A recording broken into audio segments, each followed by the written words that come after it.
Shalom, selamat pagi Bapak Ibu Saudara terkasih dalam Tuhan Yesus Kristus. Selamat pagi. Kita bersyukur pada kesempatan hari ini kita bisa bersama-sama hadir di tempat ini karena mohon Tuhan. Saya juga menyambut kepada Bapak Ibu Saudara terkasih dalam Tuhan Yesus ibadah secara online. Selamat ibadah, Tuhan Yesus memberkati kita semua. Saya undang untuk kita semua bangkit berdiri. Kita sudah 1 bulan lebih kita sudah melakukan yaitu quality time. Pada kesempatan pagi hari ini kita kembali melakukannya. Kalau bisa kita kenalan ke yang lain yang belum kita kenal ya, supaya kita bisa lebih mendalam.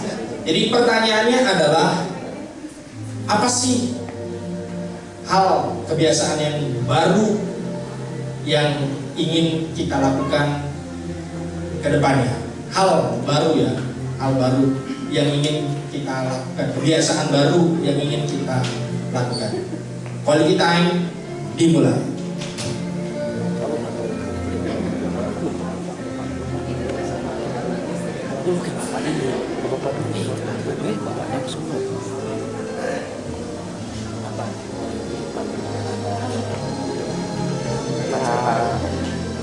Hal baru ya ingin merubah diri doang, lebih baik lagi biar supaya nggak tersesat. Dari sekarang tersesat sekarang.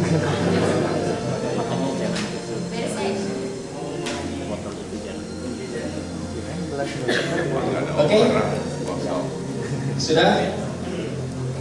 Ada yang di sini yang ingin melakukan kebiasaan baru atau baru dengan membaca firman Tuhan setiap pagi?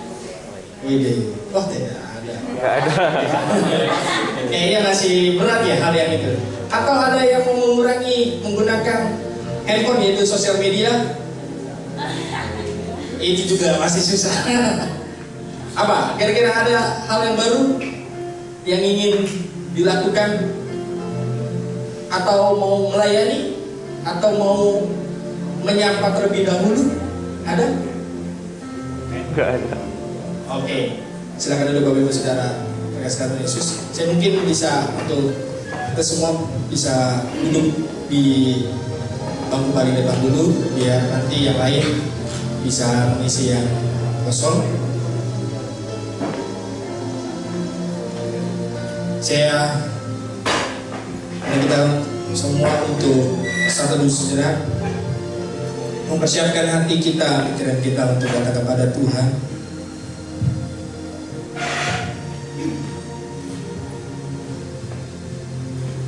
Bernyanyilah bagi Allah, mazmurkanlah namanya, buatlah jalan bagi Dia yang berkendara melintasi awan-awan.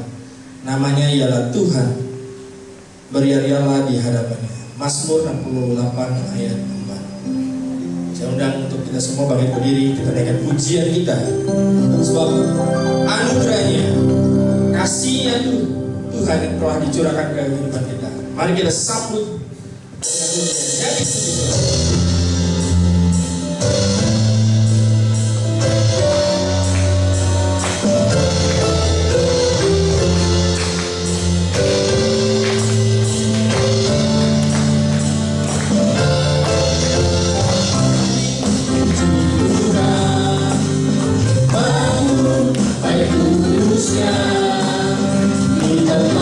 Jadi Yesus hari kemuliaan Tuhan.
Kita bersyukur pada kesempatan pagi hari ini kita ada karena anugerah dan kasih karunia yang Tuhan limpahkan dalam kehidupan kita. Karena Dialah Allah yang setia, Bapa yang mulia. Kami bersyukur Tuhan atas segala berkat kemurahan Tuhan. Dengan apa akan kubalas Tuhan atas segala kebaikan Tuhan.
Segenap hatiku menyembah-Mu Yesus,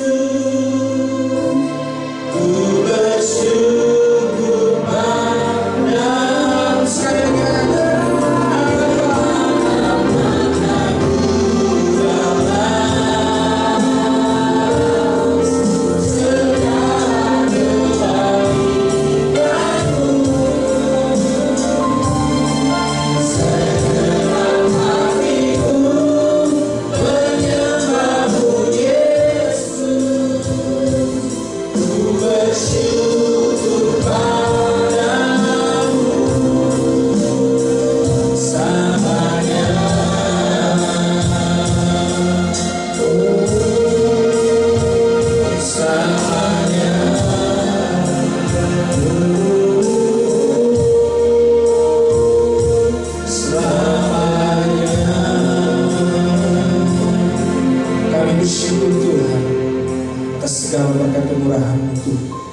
dalam kehidupan kami ya Bapa. Pada kesempatan pagi hari ini Tuhan, kami bersyukur Tuhan, kami bisa menikmati keindahan yang Kau berikan dalam kehidupan kami ya Bapa. Kami diberikan kesempatan untuk beribadah di tempat ini Tuhan, menaikkan rasa syukur kami melalui pujian kami ya Bapa. Kiranya Tuhan memberkati ibadah kami ya Bapa. Biarlah ibadah kami, penyembahan kami bisa menyenangkan hati-Mu ya Bapa. Di dalam nama Tuhan kami Yesus Kristus kami berdoa dan mengucap syukur. Haleluya. Amin. Saya duduk Tuhan Yesus Kristus. Kini saat ini kita akan memberikan yang terbaik untuk pada Tuhan. Panggilan memberi yang terambil dari Mazmur 96 ayat 8. Berilah kepada Tuhan kemuliaan namanya, bawalah persembahan dan masuklah ke pelatarannya. Sambil kantong persembahan dijalankan, kita naikkan pujian, sungguh ku bangga Bapa.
Bapa yang maha besar, terima kasih karena kesempatan pagi hari ini Tuhan, kami sungguh-sungguh merasakan betapa besar kasih setia-Mu ya Tuhan dalam setiap kehidupan kami.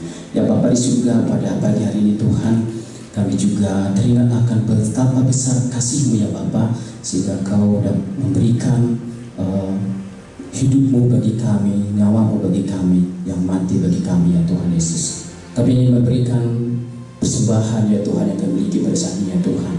Namun kami menyadari bahwa itu sebanding dengan kasih-Mu ya Tuhan yang begitu besar bagi kami. Kiranya Kau berkati ya Tuhan di persembahan yang sudah kami kumpulkan ya Tuhan, kiranya dapat dipakai untuk memberitakan kasih Allah melalui tempat ini ya Tuhan, memperluas kerajaan-Mu ya Bapa melalui tempat ini, melalui SPF Bogor ini ya Tuhan, melalui Taman Safari bagi lingkungan Cisarua ya Bapa, bahkan sampai ke seluruh penjuru bumi ini ya Tuhan. Terpuji kepada surga, kami menyerahkan setiap tangan-tangan sudah memberi ya Tuhan Yesus, kiranya Kau berkati setiap apapun yang mereka kerjakan, setiap mereka usahakan Tuhan, kiranya berkat-Mu terus curahkan itu setiap kehidupan kami. Terpuji kepada Bapa surga di dalam Yesus, dan terpenuh tersyukur, haleluya. Berkati persembahan.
Saya undang untuk anak-anak kita, adik-adik kita untuk maju ke depan untuk pisah, untuk belajar kebenaran firman Tuhan.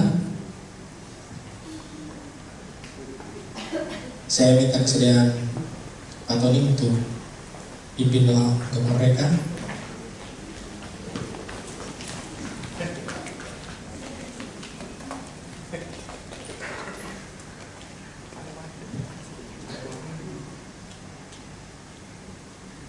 Tuhan, Allah kami yang sungguh baik dan teramat baik. Tuhan, pada minggu pagi ini sekelompok kecil anak-anak-Mu datang untuk bersekutu, untuk memuliakan nama-Mu Tuhan. Tuhan, biarlah mereka nanti akan dibimbing oleh pembimbing untuk belajar firman Tuhan lebih mendalam.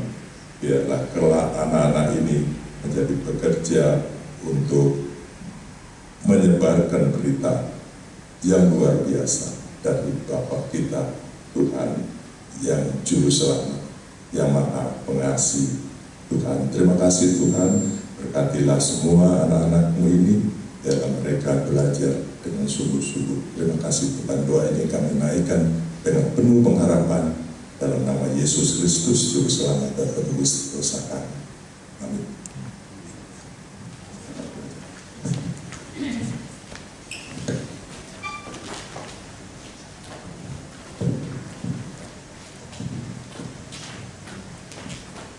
Terima kasih atas doanya. Pembacaan firman Tuhan yang terambil dari Lukas 19 ayat 7 sampai 10. Kita baca bersama-sama. Saya undang Bapak Ibu Saudara kekasih Tuhan Yesus untuk berdiri. Kita membaca firman Tuhan secara bersama-sama. 1, 2, 3. Tetapi semua orang yang melihat hal itu bersungut-sungut, katanya, ia menumpang di rumah orang berdosa. Tetapi Zakheus berdiri dan berkata kepada Tuhan, Tuhan, setengah dari milikku akan kuberikan kepada orang miskin, dan sekiranya ada sesuatu yang kuperas dari seseorang akan kukembalikan 4 kali lipat. Kata Yesus kepadanya, hari ini telah terjadi keselamatan kepada rumah ini, karena orang ini pun anak Abraham. Sebab anak manusia datang untuk mencari dan menyelamatkan yang hilang. Terima kasih. Kita akan mempersiapkan hati kita untuk mendengarkan kebenaran firman Tuhan, bahwa Tuhan adalah segalanya dalam kehidupan kita. Kau Bapa yang mengasihi kami Tuhan, kuasa-Mu memulihkan kehidupan kami.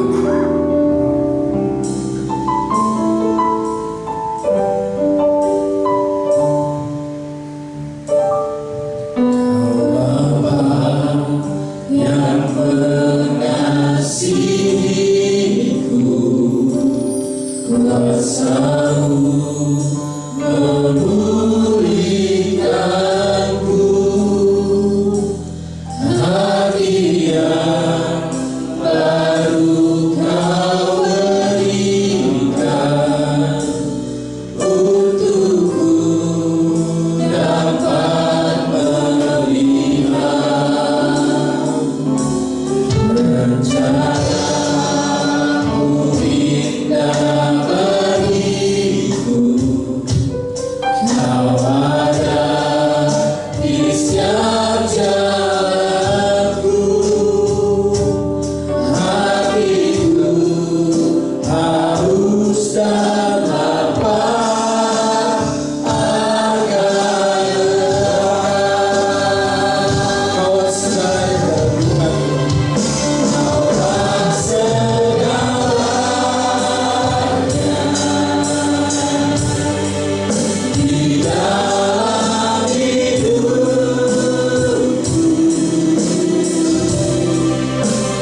Kesempatan pagi hari ini Tuhan, kami siap belajar kebenaran firman-Mu.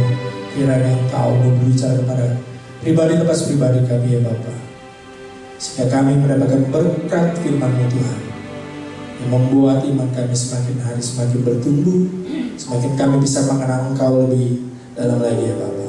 Ini kami Tuhan, kami siap belajar kebenaran firman-Mu. Di dalam nama Tuhan Yesus Kristus kami berdoa dan mengucap syukur. Haleluya. Amin. Silakan duduk Bapak Ibu Saudara terkasih dalam Tuhan Yesus Kristus.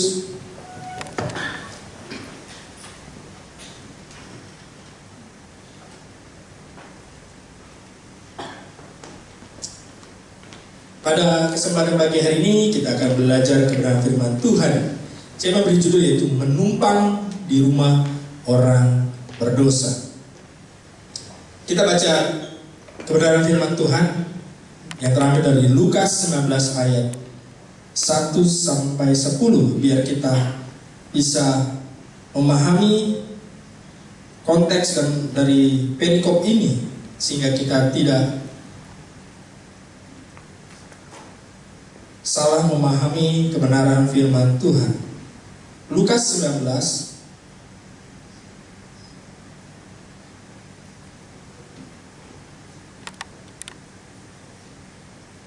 ayat 1 sampai 10. Kita baca silih berganti. Saya membaca ayat pertama, Bapak Ibu Saudara ayat kedua, hingga kita silih berganti sampai ayat 10 dengan judul perikop Zakeus. Yesus masuk ke kota Yeriko dan berjalan terus melintasi kota itu.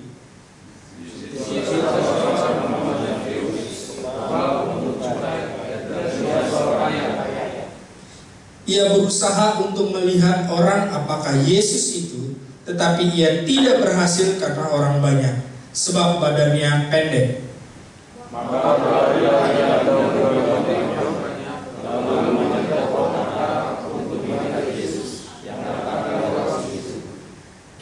Ketika Yesus sampai ke tempat itu, ia melihat ke atas dan berkata, "Zakeus, segeralah turun, sebab hari ini aku harus menumpang di rumahmu."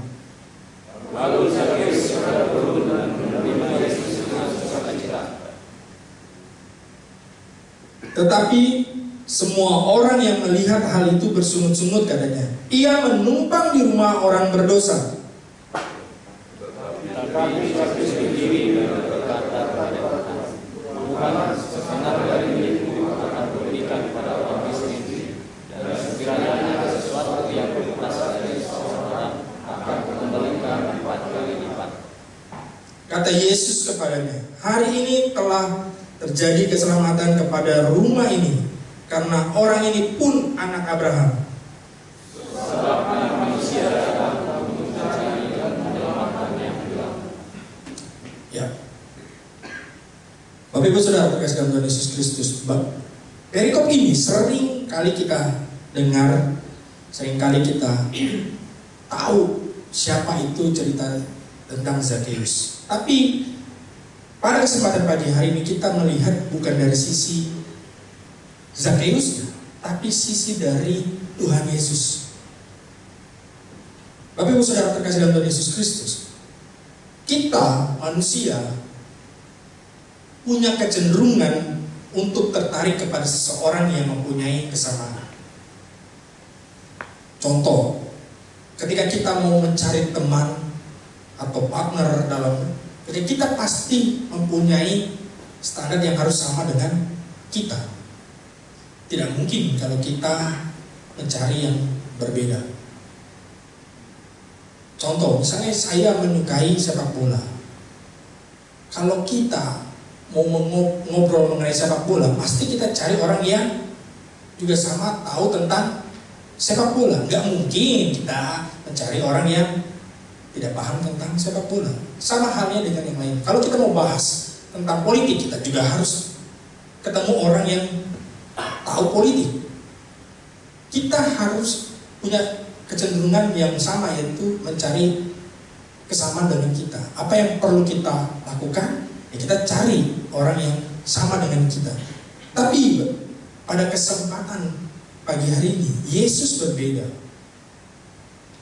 Yesus melihat pribadi yang sangat-sangat dianggap rendah oleh masyarakat.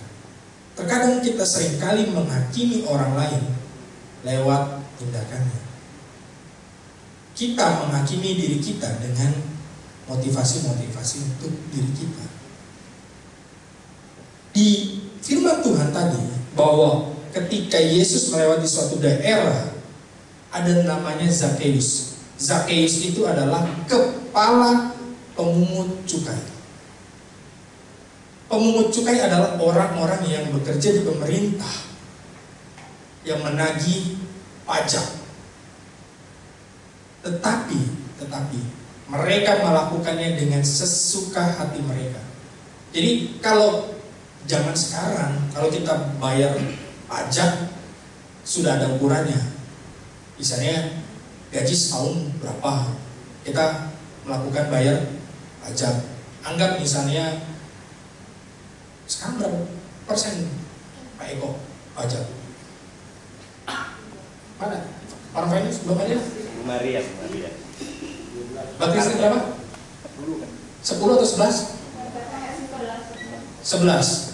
Anggap misalnya total 1 tahun kita penghasilan 60 juta. Berarti 11%-nya berapa? Sekian. Berapa? Ya totalnya setahun 60. Berarti 11%-nya? Kalau 5%, kalau 60 cuma 5%. Oh 5%. 5% berapa?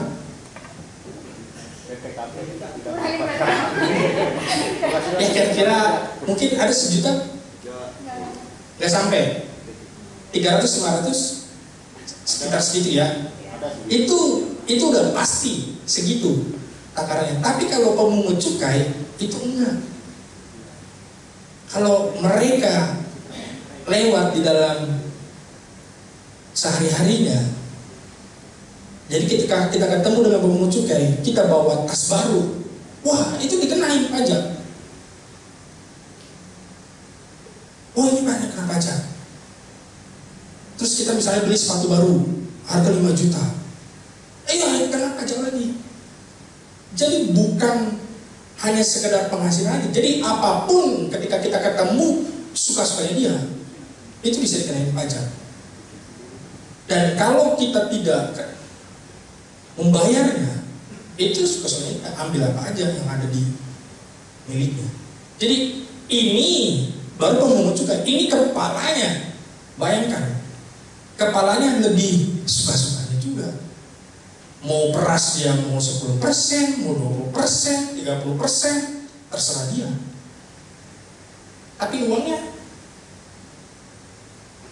10% untuk negara, 20% untuk kantong pribadi. Inilah Zakheus yang sangat terkenal. Makanya di ayat terakhir 4 kali lipat akan kugantikan ketika ada orang-orang yang dia peras. Berarti banyak sekali yang dia peras dari orang-orang pada masyarakat saat itu. Hal yang menarik yang kita belajar pada kesempatan hari ini, ada 2 hal bagaimana sikap kita menjadi anak Tuhan yang sudah ditebus Tuhan untuk hidup di tengah-tengah masyarakat atau dunia. Pertama yaitu mengasihi orangnya, benci dosanya. Mengasihi orangnya dan benci dosanya. Dikatakan, tetapi semua orang yang melihat hal itu bersungut-sungut, katanya, ia menumpang di rumah orang berdosa. Kalau saya tanya Bapak Ibu Saudara, ada salah nggak ayat ini? Tetapi semua orang yang melihat hal itu bersungut-sungut, katanya, ia menumpang di rumah orang berdosa. Salah nggak sih kalau kita menumpang di orang berdosa? Salah. Menurut Bapak Ibu Saudara, salah atau tidak? Tetapi Bapak Ibu Saudara, kenyataannya di firman Tuhan, masyarakat saat itu menganggap bahwa pemungut cukai itu kasta paling rendah, paling hina, paling dibenci. Jadi budaya mereka, kalau ada orang yang paling rendah, paling dihina, itu dikucilkan, diasingkan. Kalau ada orang yang dekat dengan masyarakat atau orang yang kastanya rendah atau yang dianggap hina secara budaya, itu bakal aneh. Apalagi ini Yesus. Yesus bilang apa? Ia menumpang di rumah orang berdosa. Ini yang menarik. Yesus tidak melihat apa yang dilakukan oleh Zakheus. Yesus tidak melihat backgroundnya Zakheus seperti apa, kondisinya bagaimana. Tidak. Tetapi dia mengasihi pribadinya atau orangnya yang perlu diselamatkan, yang perlu ditolong, yang perlu diangkat statusnya, derajatnya dari orang yang dihina untuk menjadi anak-anak Tuhan.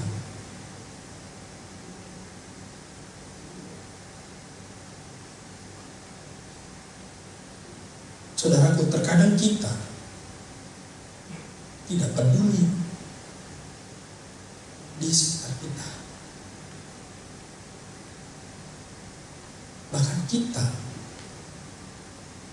ketika ada orang yang melakukan kesalahan, apalagi melakukan kesalahan yang sangat-sangat fatal, apalagi bersifat moral, kita akan menjauhinya. Kita akan mengasihkan orang tersebut. Apalagi orang tersebut adalah orang yang kita kenal. Apakah kita akan mengasingkan, menyingkirkan orang tersebut? Atau kita mengasihi orang tersebut, tapi tidak membenci orang tersebut. Jadi benci dosanya, benci kelakuannya, benci perbuatannya, tapi bukan benci terhadap orangnya, pribadinya. Benci dosanya, tapi kasihi orangnya. Itu berbeda. Bukan sebaliknya. Benci orangnya, diam-diam ikut dosa. Orang-orang yang saat itu di firman Tuhan bersungut-sungut karena benci orang yang bukan benci perbuatan Zakheus. Karena dibuat, mereka menganggap Zakheus itu atau mengucapkan itu bikin rusuh, bikin susah orang. Tapi Tuhan mau mengajarkan bahwa kita sebagai anak-anak Tuhan yang sudah ditebus, sudah diselamatkan, ketika kita melihat orang-orang di sekitar kita yang melakukan kesalahan-kesalahan, melakukan perbuatan dosa, bukan benci orangnya, tapi benci dosanya, benci perbuatannya, dan kita jangan melakukan perbuatan itu lagi.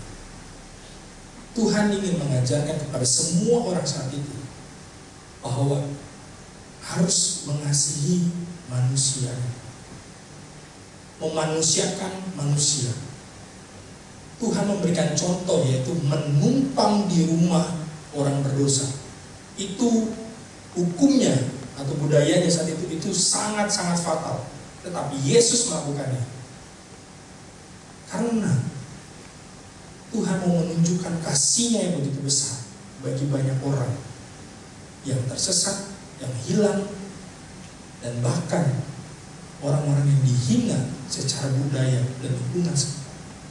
Tuhan mau menunjukkan bagaimana kasih sebenarnya.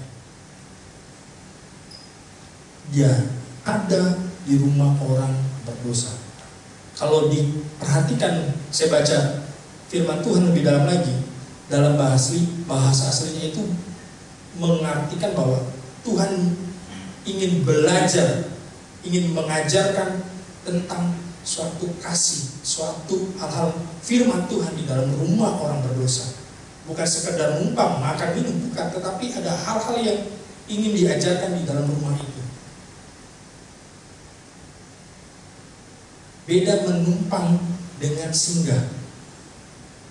Singgah, ya udah selesai. Ketika kita menumpang, ada masa waktu yang ditentukan. Yesus saat itu menumpang, bukan singgah. Ada sesuatu yang akan dikerjakan di dalam rumah itu yang membuat Zakheus menjadi berubah. Ketika kita melihat orang-orang di sekitar kita, bukan sekedar kita yang mengasihi, tetapi kita juga harus mengajarkan suatu kebenaran firman Tuhan kepada orang-orang tersebut. Ini yang Tuhan ingin kita lakukan sebagai anak-anaknya. Hal yang kedua, yaitu menjadi sahabat orang berdosa. Dikatakan ketika Yesus sampai ke tempat itu, Ia melihat ke atas dan berkata, Zakheus, segeralah turun, sebab hari ini aku menumpang di rumahmu.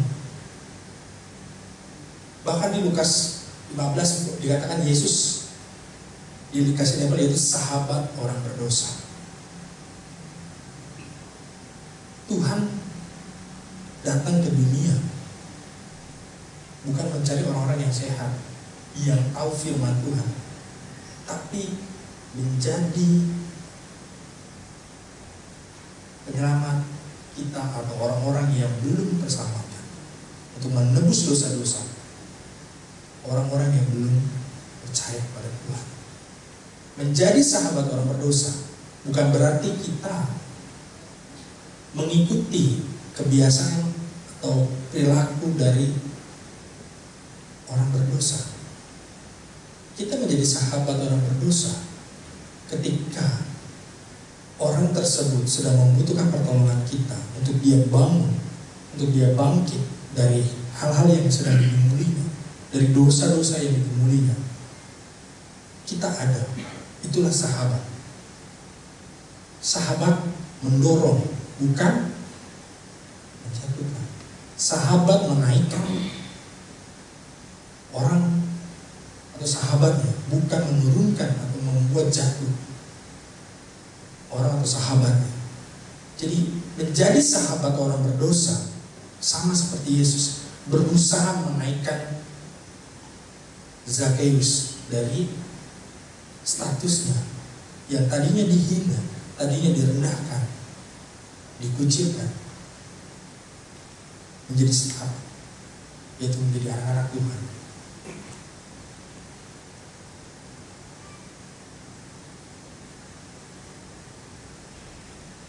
Next, di firman Tuhan dikatakan di 1 Korintus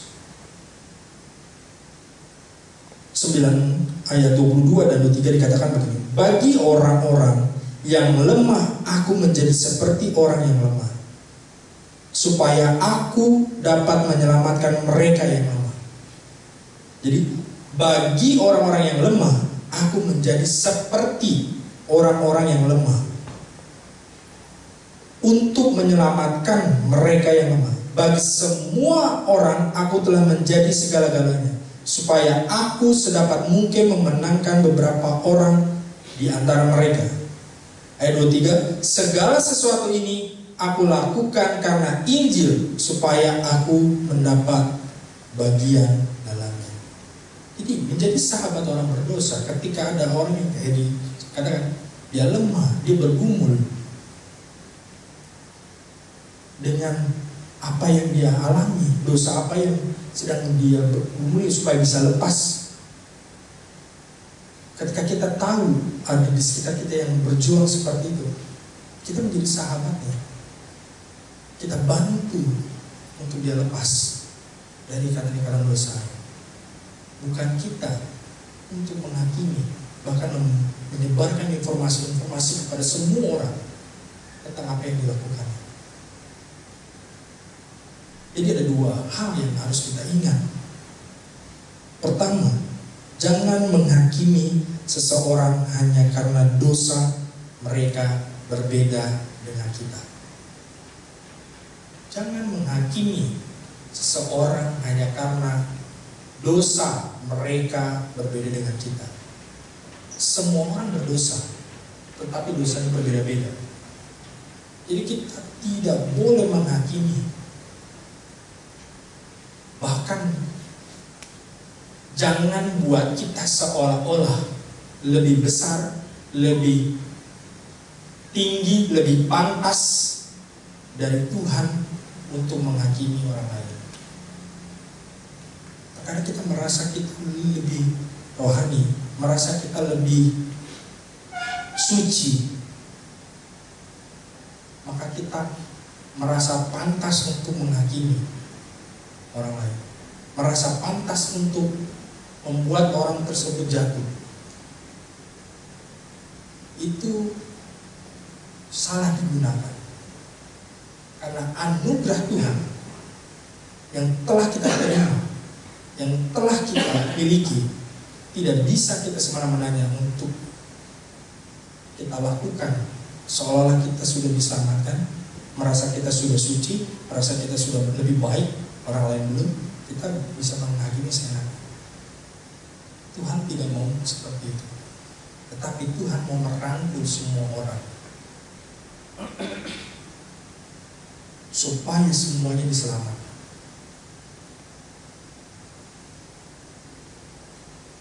Ini yang Tuhan inginkan dalam kehidupan kita, menjadi anak-anak Tuhan yang mengasihi dan menolong orang-orang di sekitar kita, yang mungkin kita tahu bahwa orang tersebut sedang struggle di dalam pergumulannya untuk bisa lepas dari kata dosa, dari segala hal-hal yang merintangi hidupnya. Kita bantu, kita doakan, kita kasih tahu kebenaran firman Tuhan, bahkan kita ajak untuk beribadah sehingga orang tersebut bisa diselamatkan. Tuhan Yesus memberkati. Saya undang pemain musik dan Well,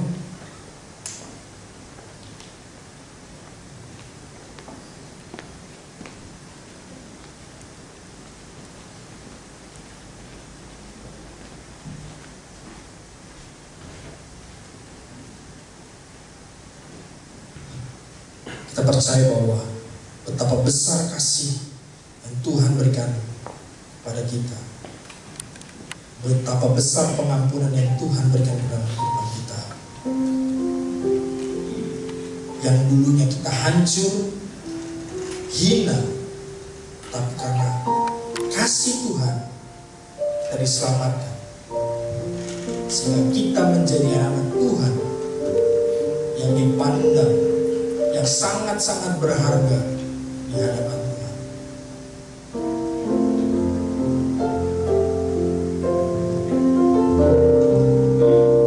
Ku berterima kasih kepadamu ya Tuhan. Pengampunan yang Kau beri, pulihkanku.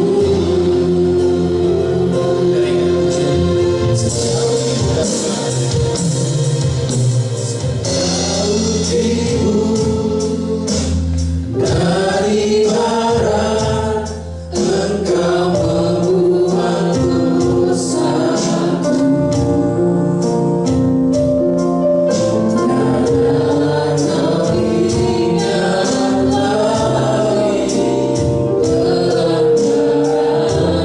Kami bersyukur Tuhan, Kau telah mengampuni kami. Jauh ke dalam bukit laut, Kau menempatkan dosaku. Tiada Kau menghitungkan kesalahanku. Katakan, betapa besar kasih setiamu. Betapa besar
kayu salib Tuhan. Itu perjuangan yang sangat-sangat besar Tuhan. Dan kami merasa bersyukur Tuhan. Kami ingin Tuhan, kenalan kami, saudara kami, tetangga kami, partner kerja kami, atau siapapun yang kami kenal Tuhan, ingin sama-sama dengan kami diselamatkan Tuhan. Tolong ingatkan kami Tuhan, untuk kami bisa mengasihi semua orang, termasuk orang-orang yang berdosa, yang belum mengenal Engkau Tuhan sebagai Tuhan dan Juru Selamat kami Tuhan. Kiranya kami bisa menjadi terang dan garam bagi dunia ini Tuhan, bagi lingkungan kami, bagi tempat kerja kami, bahkan bagi rumah tangga kami ya Bapak. Ini kami Tuhan, kami mau serahkan hidup kami ke dalam tangan-Mu. Kiranya Tuhan memakai kami menjadi alat berkat, menjadi saluran berkat, jadi alat karya Engkau Tuhan dalam kehidupan kami. Saya undang Bapak Ibu Saudara kasih dalam Yesus Kristus sebagai beliau kita untuk menerima berkat dari Tuhan kita Yesus Kristus. Diberkatilah engkau dalam rumah tanggamu, anak, menantu dan cucu-cucu. Berkatilah dalam pendidikan anak-anak, diberikan hikmat, kepintaran, sehingga menjadi anak-anak yang dipakai Tuhan menjadi anak yang luar biasa. Diberkatilah dalam pekerjaan dan segala usaha yang dikerjakan, sehingga mendatangkan suatu keberhasilan dan bisa menjadi berkat bagi banyak orang. Diberkatilah dalam masa mudamu, diberikan pasangan hidup yang sepadan, yang takut akan Tuhan, yang cinta akan Tuhan. Pulanglah dengan kasih, sukacita, dan pengharapan sampai Tuhan Yesus datang kedua kalinya. Haleluya. Amin. Bagi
Yesus memberkati kita semua.